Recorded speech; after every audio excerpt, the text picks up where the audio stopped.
আমি জনাব মুজিবুর রহমান মঞ্জু আপনার কাছ থেকেও একটু জানতে চাই কি বার্তা পেলেন তারেক রহমানের বক্তব্য থেকে। ধন্যবাদ শারমিন। দুদু ভাই অনেক প্রাজ্ঞ রাজনীতিবিদ আছেন, দর্শক বৃন্দ আপনাদের যারা আছেন সবাইকে শুভেচ্ছা। আসলে যেটা আহ, জনাব তারেক রহমান যেটা উল্লেখ করেছেন, আমি সম্প্রতি একটা বিষয় লক্ষ্য করেছি, আপনারাও হয়তো নোটিসে এসেছে আপনাদের। সাম ওয়ান মিস্টার মাসুদ করিম বা এনায়েত করিম নামে এক ভদ্রলোককে গ্রেফতার করা হয়েছে, যিনি মিন্টো রোডে ঘোরাফেরা করছিলেন। ওনার মার্কিন পাসপোর্ট আছে এবং সাথে ওনার সাথে একজন ডিআইজির বডিগার্ডও ওনার প্রোটোকলে ছিলেন। এরকম একটা ঘটনা কি আপনাদের চোখে পড়েছে? শারমিন, কি লক্ষ্য করেছেন এরকম একটা নিউজ? আমি খেয়াল করিনি, আমার ব্যর্থতা। আচ্ছা, যদু ভাই কি দেখেছেন এই নিউজটা? এটা তো ন্যাশনাল নিউজ না, এটা ইন্টারন্যাশনাল নিউজ। আমার কাছে মনে হয় এই নিউজটা নজরে আসবে না। তারা আচ্ছা শুধু একটা পক্ষীয় ঘটনাটাকে মুখ্য সামনে নিয়ে আসবে। আচ্ছা, এটা খুবই সিগনিফিকেন্ট একটা ঘটনা, হুম। যেটা আমি পার্সোনালি কিছু বিষয়ে জানি, যেটা দুদু ভাইয়ের জানার কথা। এই মিস্টার মাসুদ করিম, উনি দীর্ঘদিন থেকে বাংলাদেশে এই ধরনের কিছু ঘটনা, কিছু ষড়যন্ত্রমূলক কার্যক্রম, ওনার নামটা বারবার ঘুরে ফিরে আসে। হুম। এবং বাংলাদেশে অনেক রাজনীতিবিদ, আমলা এবং এই ধরনের অনেক কিছু ঘটনা আমরা জানি, যেটার সাথে আমরা এই মাসুদ করিমের একটা সংযোগ দেখতে পাই। এবং এই ভদ্রলোক নিজেকে সিআই এর এজেন্ট হিসেবে নিজেকে পরিচয় দেন, এবং বেশিরভাগ হুম। ক্ষেত্রে উনি প্রচুর পরিমাণে ফ্রড কাজ করেছেন এবং বহু রাজনীতিবিদ এবং বিভিন্ন জনের কাছ থেকে বিভিন্নভাবে অনেক টাকা পয়সা হাতিয়ে নিয়েছেন।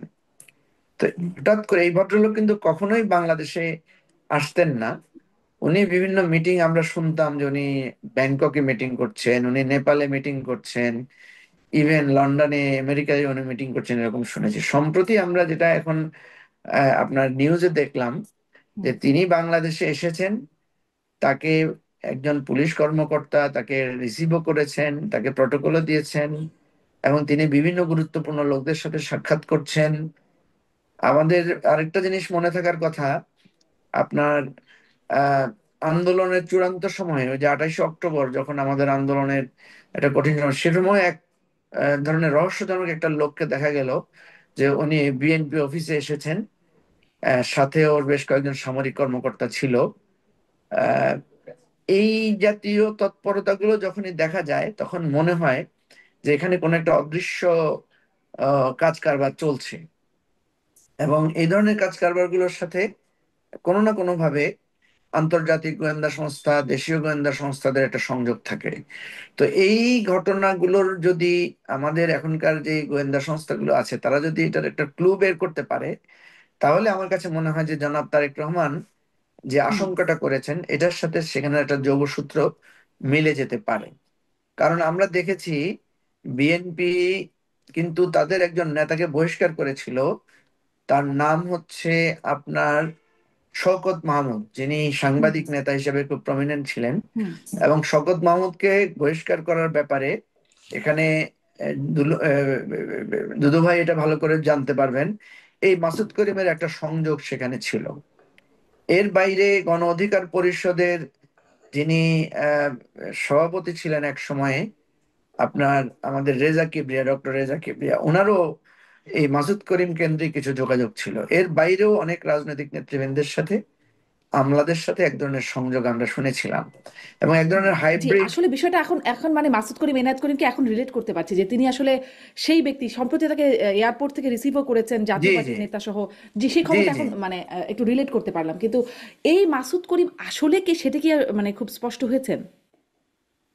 হ্যাঁ, এই এই এই জন্য বলছি, এই মাসুদ করিমকে যেহেতু পাওয়া গেছে, একটা সময় ছিল ওনাকে, উনি ধরাছোঁয়ার বাইরে ছিলেন। হুম। ওনাকে যেহেতু একটা রহস্যজনক অবস্থায় তাকে গ্রেফতার করা হয়েছে, এবং তার সাথে একজন পুলিশের কর্মকর্তার সংযোগ পাওয়া গেছে, এবং এখানে জাতীয় পার্টির একজন নেতা হুম। তাকে মানে এই এই সবকিছু ব্যবস্থা করেছেন।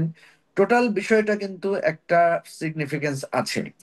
সেই জন্য আমি এটার সাথে যেহেতু বিএনপি এটার বিরুদ্ধে একটা অ্যাকশনও নিয়েছিল, এবং একটা নাগরিক এক ধরনের আপনার ইনসাফ কমিটি নামে একটা সংগঠন তৈরি করা হয়েছিল। হুম। হঠাৎ করে দেখা গেল যে তারা আপনার হোটেল শেরাটনে বা এটা মানে টোটাল ঘটনাটা, আমি যেটা মনে করি, যদি ইনডেপথ ইনকোয়ারি করা যায়, তাহলে আমার মনে হয় জনাব তারেক রহমান যে আশঙ্কাটা ব্যক্ত করেছেন সেখানে একটা ক্লু পাওয়া যাবে।